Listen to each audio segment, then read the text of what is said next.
VIP candidate Rich Kostelnik was named co-Grand Marshal of Brookfield's 4th of July Parade after serving our country in Iraq and Afghanistan.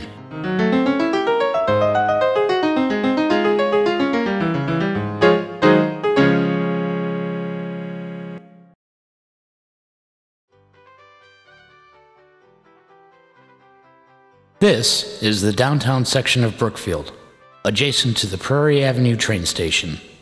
Here, people can find unique shops that separate Brookfield from other local towns. Brookfield is also unique to other communities in that it has 3 railroad commuter stations, one at Hollywood, Prairie Avenue, and Congress Park, which makes for an ideal location for those that need to commute to downtown Chicago.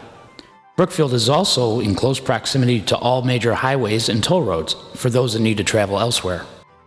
Brookfield was incorporated in 1893 as Grossdale, Illinois, and renamed Brookfield in 1905.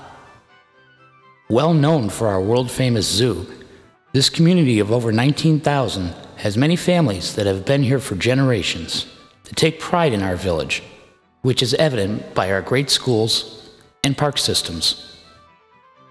But what has happened to Brookfield? There are more homes for sale here than in any like community in the area. All business areas have numerous closed businesses, 4 sale signs, 4 lease signs, and boarded up storefronts. People are leaving in droves.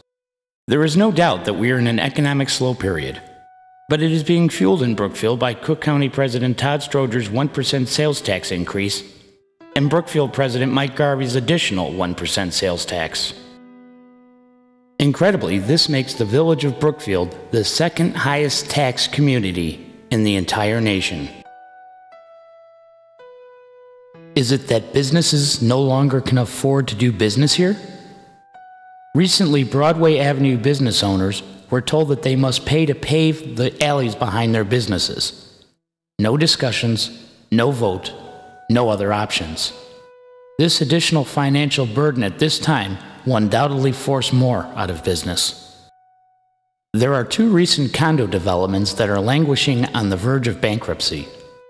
Both were pushed through with questionable zoning variances, which make them unsightly and crowded to the surrounding areas, and the complex on Forest Avenue is an ecological disaster. The residents overwhelmingly protested, but their concerns fell upon deaf ears. Paradoxically, a longtime business owner wanted to invest $1.2 million to expand and improve his car wash on Ogden Avenue, yet was rejected by the village board over a minor variance that would have no adverse impact. The village of Lyons, our neighbor to the east, is making Brookfield look silly. They have taken a proactive approach to development with business owners and franchises. The results have produced a new Walgreens drugstore, a Jimmy John's restaurant, a Starbucks coffee, and soon a new Culver's restaurant. The money that they made from these extra corporate taxes also financed a brand new village hall.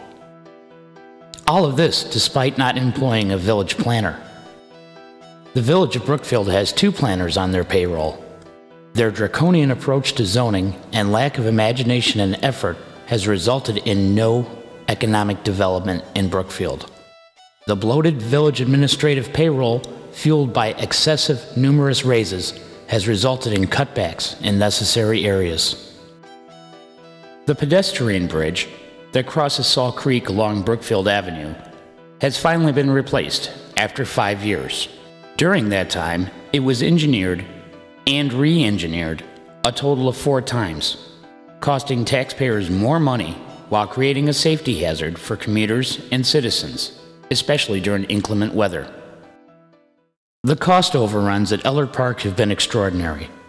The village manager failed in his duties to attain proper EPA permits, and the village engineer neglected to do a geological survey, at which time he would have realized that the topsoil is only 3 inches deep before hitting solid rock. He also neglected to account for water retention in the plan. Is there light at the end of the tunnel? Probably not this one. Although the Congress Park station is owned by Metra, it is the responsibility of the village for upkeep and maintenance. At the last 4th of July celebration in Kiwanis Park, the VIP party was listening to the concerns of residents, including the fact that there was only one garbage can available for the public to use. There were others, but they were being used for other purposes. And as the garbage piled up, the pet party was patting themselves on the back. Feel free to insert your own joke here. So what can we do to save our village? The VIP party promises to rein in these excesses, explore creative methods to reduce excessive legal and engineering cost, bring back open and transparent government, be more business-friendly, be more financially responsible, and stop mortgaging our future with time purchases, which also result in interest costs. It is financially irresponsible to have to take out a $3 million line of credit to pay our bills, as Brookfield has had to do the last 2 years. This means that our general fund balance has been spent down next to nothing. It is imperative that we develop programs to aid our senior citizens and look into bringing back some of the festivals that have always brought unity to our community.